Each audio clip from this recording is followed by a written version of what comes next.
This week in South Baltimore. Sobo, hun. Brought to you by southbmore.com. Baltimore, it's the city I adore. Be it Baltimore rich to be it Baltimore poor. It's the city always searching, never finding a cure. But baby, nothing can replace my Baltimore. All right, welcome back, everybody. This is Nate Carper here, kicking off the month of August here with This Week in South Baltimore. You know, Kev, I think sometimes we ought to change the name from This Week in South Baltimore to whenever we get a chance to record in South Baltimore. But well, we're always currently in some kind of week, so it's certainly. Oh yeah, so you're right. It is this week in South Baltimore whenever we're doing it, but certainly yes. Yeah. Perhaps it's more of a monthly view of South Baltimore. Yeah, a monthly view of this particular week in South Baltimore, which is, very, right. We get very granular here in South Baltimore. Right. We sure do. Nate's getting very technical to start the podcast today. So how you been doing, Kev? What's going on? How's your summer since we talked? You had some plans. You were going to see some beach life, some ocean life. Have you done anything like that yet? Yeah, I currently have all the sand washed off my body in the car, but then we're going to do it again next week. So looking forward to a little R&R. Summer's been going pretty good. I really love the vibe of the summer, like some fresh and zesty foods. I love the reggae music. I love the chill vibe. But yeah, enjoying the Olympics, enjoying some of these soccer tournaments going on. So yeah, I'm enjoying the summer. I'm a little worried that COVID might be going in the wrong direction here. Hopefully that doesn't screw up things like the start of school and NFL football. But let's hope it's just one last blip on the radar. Definitely, I'm starting to feel those fall vibes as well. We have a couple weeks where the weather's been awesome. Loving summer, but definitely looking forward to football season as well and all the other stuff. We got so many events coming up in the fall here in South Baltimore, which can't wait to be a part of and take part of, and it's going to be awesome. So, Kev, let's get started here. Talk about This Week in South Baltimore, and we got a lot going on around the hood, around the city. Got to talk about COVID. Unfortunately, it's still in the news. It's still there. Yes, it is. So, Baltimore City Mayor Brandon Scott has put in a new mask mandate starting at 9 a.m. on Monday. So vaccinated and unvaccinated Baltimore residents will be required to wear masks indoors. There is not going to be an outdoor mask mandate that's coming back. So this kind of goes in line with what some other areas around the country are doing. Prince George's County and Montgomery County both implemented new mask mandates. So yeah, this is the next step for Baltimore City. Governor Hogan also had a press conference yesterday. He said almost 80% of adults in Maryland have been vaccinated, but it certainly appears the rate of that in Baltimore City is lower than that. Both Mayor Scott and Governor Hogan encouraged the unvaccinated to get vaccinated, and the rate of vaccinated people getting the Delta variant is very low by Maryland statistics, so they're both encouraging the unvaccinated to get vaccinated, and hopefully this will be one last blip on the radar and we can get back on track. We certainly want to wish the best to all of our fellow citizens, our businesses, getting schools back on track. I know those are all big goals of everybody as we deal with this pandemic that's been going on for a year and a half. It's going into 3 different school years. And as we were just talking about events, as it looks like the event industry is going to start to come back this fall, hopefully that actually happens. I think we're all just looking forward to getting back to normal. We've all had a little bit of a taste of normal lately, and I think we all love it. So let's hope that this will soon be in the rearview mirror. Want to remind everybody, stay cool. Remember, not your waiter or waitress's fault that you have to wear a mask when you're in a business. So just follow the rules, and we'll get through it. It's just a mask. It's not a freedom killer. Absolutely, and be patient with your restaurant staffs. Many of them are short-staffed. There's a lot of inflation issues they're dealing with. So just be kind and grateful when you're out to eat. You'll see everyone's out there working hard. You see a lot of stress look on people's faces working in restaurants. So yeah, be a courteous, great customer like I know you are, and let's continue to support these businesses, and hopefully there'll be greener days ahead for them. Been walking around the neighborhood a lot because this weather's awesome. Been driving around doing everything, showing some people some different areas of the neighborhood, and man, one thing I see is a lot of new restaurants, and definitely got some changes. Some old buildings are getting full of life again. And what you got for us for some restaurant updates? Nate Carper, part-time podcaster, part-time ambassador for South Baltimore. I like it. I think racking up some stats for trying to bring people to South Baltimore. I like it. That's right. +4 now. Yeah. There you go. That's good. Does that include the kids you've had, or that's just new residents? Just new residents, yeah. Very good. So really you're like +6. So yeah, unfortunately, a bummer of news for Barracuda's, just a very popular restaurant in Locust Point. Obviously, the restaurant industry has had a tough year and a half, and really some tough news for Barracudas, as on July 4th, they had a fire on the second story of their restaurant, and the restaurant has been shut down since then. There were no injuries, which is good. Barracudas is owned by Billy Hughes. The general manager is Samantha Stincombe. They have a great staff, and there's been an outpouring of support for them. A GoFundMe has raised almost $12,000. Wiley Gunters is doing a fundraiser for their staff. So yeah, everyone's looking forward to seeing Barracudas get back on track. They've started some demolition to get the restaurant renovated. They're really hoping to get that great outdoor patio they have back open. Maybe they can bring the smoker out. They have some outdoor bar set up. So certainly Barracudas is trying to get back open as quickly as they can. They put that awning on their outdoor patio recently, and that place was just packed all the time up until the fire. So yeah, so hopefully we can see Barracudas back and a part of the South Baltimore and Locust Point community really quickly. And here's a new restaurant coming. It's called Smoking Joe's. They are coming to Light Street at 1448 Light Street, the former home of Blooming Deli. This is a Eastern Carolina barbecue restaurant from Jacqueline Murphy. She hails from that Eastern North Carolina area. Smoking Joe's had a location in La Plata. They were also kind of on the event, catering, and farmers market circuit. They were a staple at the Pigtown Festival. And COVID really kind of hurt their business really badly. They lost that La Plata location. Obviously, the event industry, catering just took huge hits. So they're kind of starting over, and lucky for us, they're starting over in Federal Hill. And their menu sounds really awesome. You know, they have smoked chicken, smoked brisket, all kinds of smoked vegetables, biscuits, all kinds of great food that sounds so delicious. So an exciting addition to Federal Hill, and should be a great smell of smoke coming from that 1400 block of Light Street. Here's a cool story about a family business. Reuben's was started by Ruben Romero at farmers markets. He was doing mostly crepes. He later opened a storefront in Federal Hill on Charles Street. He later closed that location. And then his son, Ruben Ramirez, and his nephew, Jonathan Ramirez, reopened Reuben's in that same location at 1043 South Charles Street back in 2018. They brought back the crepes, but they also did more of a focus on Mexican food. These guys were 20 and 22 years old when they started this business. They're both graduates of Digital Harbor High School. Now, 3 years later, Ruben Sr. is opening a Reuben's location at 5502 Ritchie Highway in Brooklyn Park. This is an American gas station that has a restaurant space within it. Ruben Jr. and Jonathan are also planning another location, a ghost kitchen location in Washington, D.C. That'll open soon. They're also hoping to open another spot in Federal Hill, which will serve as a commercial kitchen for their growing business.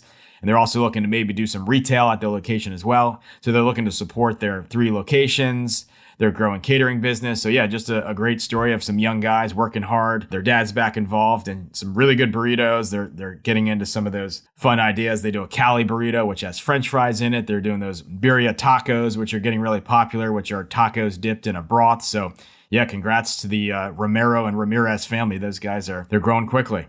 Moving on to McHenry Row in Locust Point, a business called Yes Chef, a prepared meal service company. This is started by Chef Clint Rose and his wife Jody Rose, and they were out of Share Kitchen in McHenry Row. That's a commercial kitchen. They also have an office space at McHenry Row, but they needed their own commercial kitchen, and it just so happens that commercial kitchen will be one of the retail spaces at McHenry Row. They are taking over the former space of the Urban Oyster, so they're going to run their commercial kitchen out of that space to fulfill all the orders for prepared meals they get around the Baltimore area. But they're also going to have a 300 square foot local marketplace for retail. At the marketplace, you'll be able to pick up some of their heat and eat or cold prepared meals, but you'll also get a lot of cool local items that are made by Baltimore vendors, different sauces, different types of chips and drinks and stuff. So very cool. You'll be able to get a prepared meal, but you'll also get some cool items to dress your different meals made by Baltimore vendors. Moving over to Pigtown, this is a really big project. So the $10 million project Groundwork Kitchen has opened its first phase at 925 Washington Boulevard. This is a brand new building. The first phase that opened is their to-go shop, where you can get different plates and meals and drinks.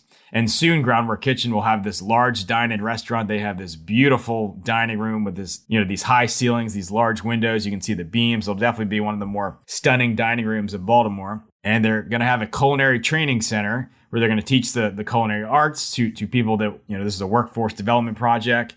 This project is by Paul's Place. This is a nonprofit that has been helping the needy in South Baltimore for many years. So it'd be exciting to see that going. You can stop by now, get a taste of their food, and hopefully in the next few months, you can sit down for a nice meal.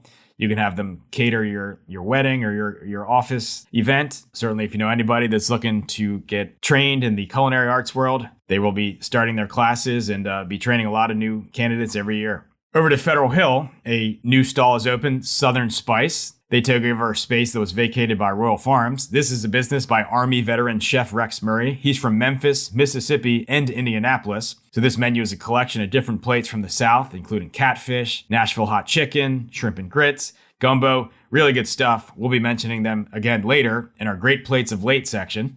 And sticking at Cross Street Market, they have a new mural.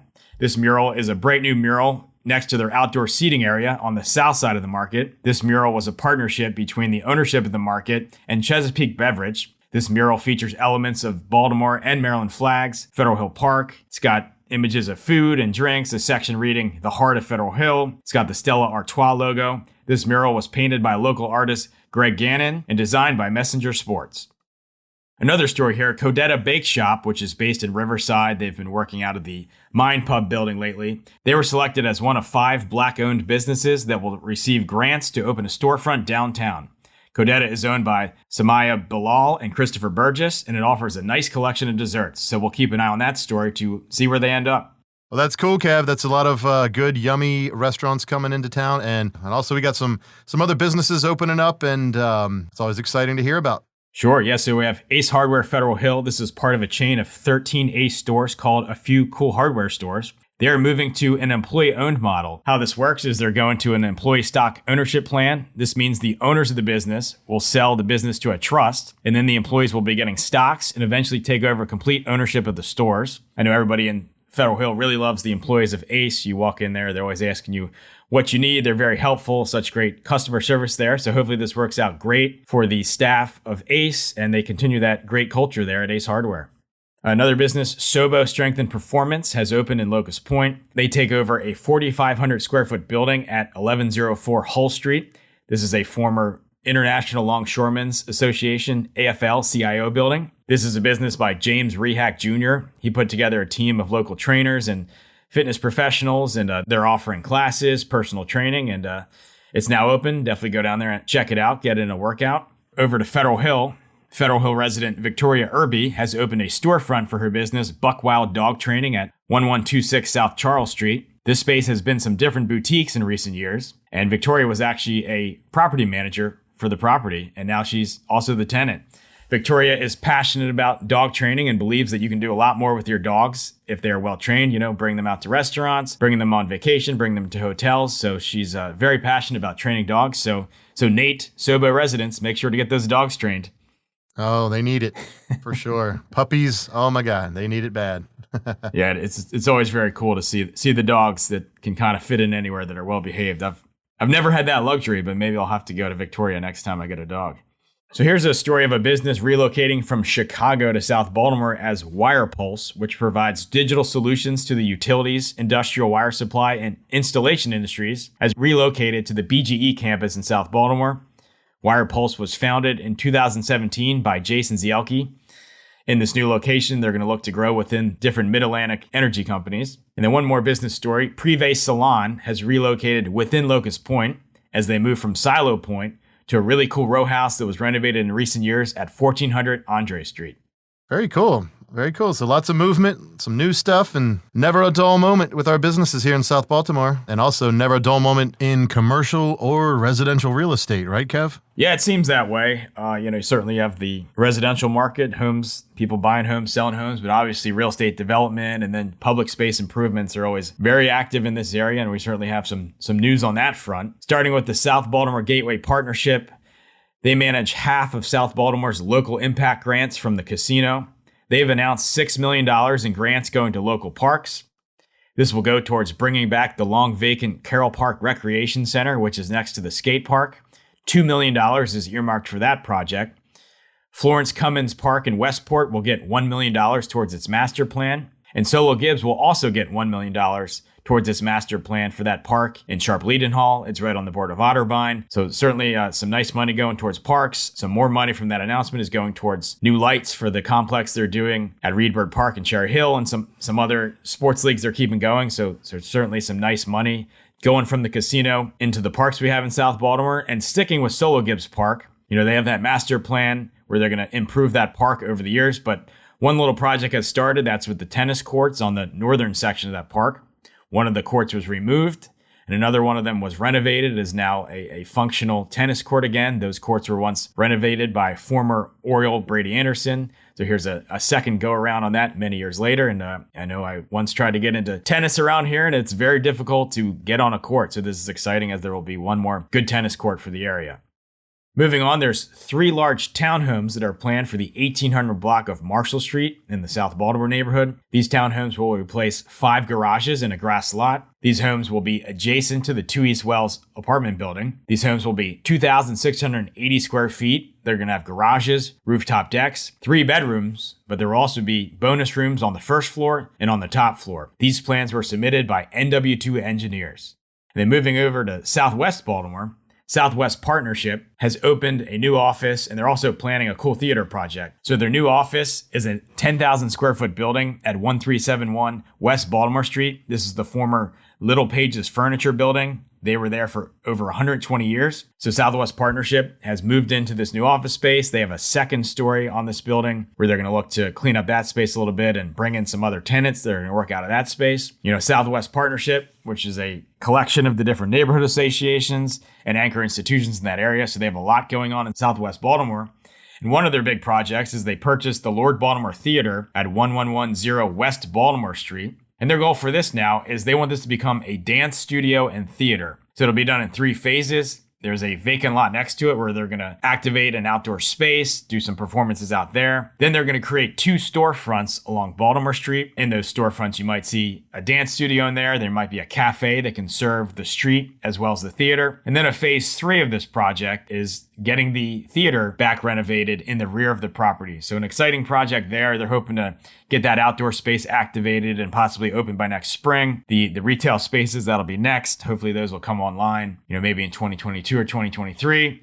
And then hopefully this energy about this project will help bring in more funding. They're looking for grants. They're looking to fundraise and really get this whole project online. They're excited. They brought in a consultant who started Dance Place in Washington, D.C. to really help get this project moving. So they're very excited about this project. They said that the dance community is very excited about this project. So another investment coming to Southwest Baltimore as Southwest Partnerships looking to kind of be the general manager, as they have many different parts trying to bring a lot of life back to Southwest Baltimore. Last but definitely not least is one of my favorite sections here of the podcast, and that is great plates around South Baltimore. So, there's just so many awesome places to eat. And as we record this, we're in between breakfast and lunch, so I'm trying to figure out where I'm going for lunch today. And maybe you can inspire me, Cav. Yeah, always eating good around the neighborhood. So many great options. But we mentioned Southern Spice earlier in the podcast and had a nice meal from there. I got their smothered chicken. This was a quarter chicken and a nice barbecue sauce. I got it with sides of cabbage and red beans and rice. So that was delicious. I had really good burgers from Abbey Burger Bistro. I got their bison burger, which has some Southwest style toppings on that. That was delicious. I got the beef burger from Hull Street Blues. They use a local butcher. That was really good. And then I got the turkey powerhouse sandwich from City Limits. This is a sandwich with turkey and hummus and roasted peppers and cucumbers. Really fresh, really good. I think it was the first time I've had hummus on a sandwich, and officially count me in as a big fan. I was at the market the other night and had some friends in town, and I definitely had the Southern Spice. I tried that since that was the first time I've been in there since they've been opened up. And so to compliment what you said you had, I had the collard greens, which were amazing. And, had that with some baked mac and cheese, and then turned around and got a burger from Southside. Combine all that together was pretty amazing. And then, to wash it all down, we went to see Jim at Old Line Cocktail Bar. He's great. He'll make you anything you want. He's got a lot of experience and a lot of custom cocktails that he makes. So if you're looking for great custom cocktails here around South Baltimore, you got to go see Jim at Old Line in the market. You'll know it's Jim when you see the mustache. Yeah, I love going to the market. Kids are getting food from one place. We're getting drinks from here. Maybe you do like Nate did, get part of your meal from one business, part of it from another. The only problem is sometimes I'm like, wait, where's my credit card? Well, cool, Kev. Well, that kind of rounds it out here. So, we started off with a little bit of things that we have to talk about. COVID, it's still in the news. And then we talked about our restaurant news, which is awesome. Local business news, real estate. And, of course, we finished with our great plates, which always make us hungry for more South Baltimore. I want to remind everybody, subscribe, like the podcast, subscribe to southbmore.com. If you need advertising. Yeah, definitely reach out to me if you're looking to advertise, whether this is an event, which you're coming back, whether this is an organization, a business, a property. We have great ways to advertise in South Baltimore. We have an awesome audience that just keeps growing. It's really exploded in recent months, so we're very thankful for that. So please reach out to me if you're looking to advertise. We can really help you out, and it really helps keep this business going, which provides a podcast, which provides great news in South Baltimore, ways to spotlight businesses and people and organizations. So if you know of anybody advertising, or if you're looking to advertise, hit me up. I also want to give a shout out and a big thank you to anybody earlier in the summer who might have voted for This Week in South Baltimore or South Baltimore podcast as your favorite podcast around Baltimore. Baltimore Magazine, every year they do their best of, and we were listed there as nominated as a best of podcast in Baltimore. So for those of you that voted, definitely appreciate that. It's good to be in that company with so many other great shows that are going on around the city. And I want to say that I think the results, Kev, come out, Friday the 27th of August. So we're either going to do a podcast like right before then or maybe day of. And I feel like would be a good time to kind of see how all the finalists do around South Baltimore. Yeah, absolutely. We appreciate all of our listeners and the support, and it's just exciting to me that so many other people love South Baltimore as much as I do. It's a great place to work, great place to live, great place to be. Talk to you soon, Kev. Later. This Week in South Baltimore. Sobo Hun. Brought to you by southbmore.com. I hear you talking about the city, but I don't care. I'm repping Baltimore City with my fist in the air. Hey, I hear you talk about Baltimore. It's the city I adore. Be a Baltimore rich, be a Baltimore poor. It's the city always searching, never finding a cure.